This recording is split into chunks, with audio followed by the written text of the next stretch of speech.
Okay, so I've been home over half an hour and the sun had already set when I got here. And as I lift this up, that is pretty photorealistic to the light that my eyes see, but as I lift it further, the camera is going to adjust. It's already darker. That there is about what my eyes are currently seeing. So anyway, I'll lift the camera because it will automatically adjust. And you can see how the neon layer is the final light as the sun recedes, as it goes around above our stationary planar Earth. Should probably even start seeing one or two of the luminaries shortly. But yeah, those colours there are actually darker than what the natural eye can see. If I move it down again,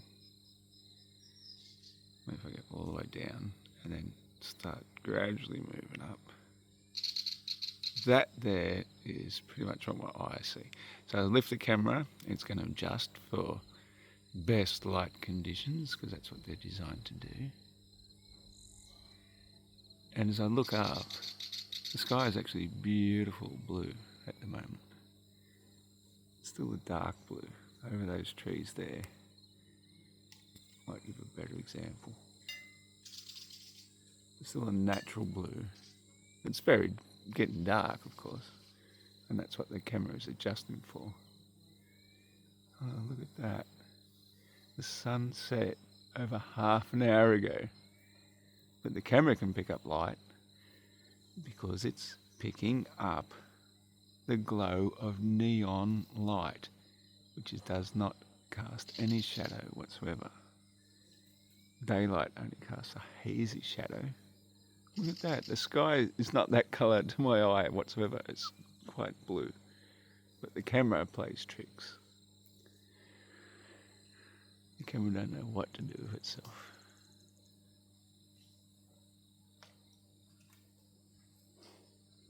But all that neon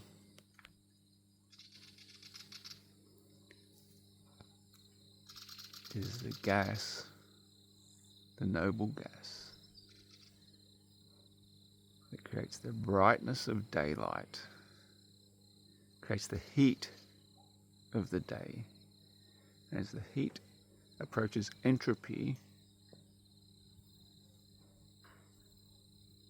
dissipates into the nothingness. That's where we get our condensation layer of the clouds. It can't be any clearer. It really can't be any clearer. Wow, that's a beautiful bird fly over me and said, "Yeah, man, you know what you're talking about."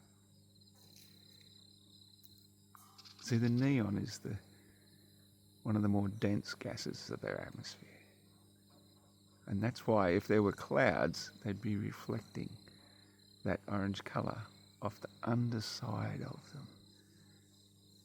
How could it possibly be the sun if we're moving faster than the speed of sound in the opposite direction, away from where the sun is gradually moving away in this beautiful time of day that we call the twilight zone?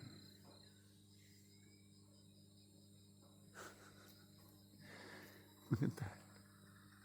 Oh, it's still going to shine on that palm tree.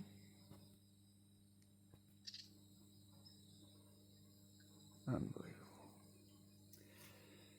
Anyway, I'm going to take one more circuit, and there it is. Starlight, star bright. Wish I may, wish I might, have the wish I wish tonight.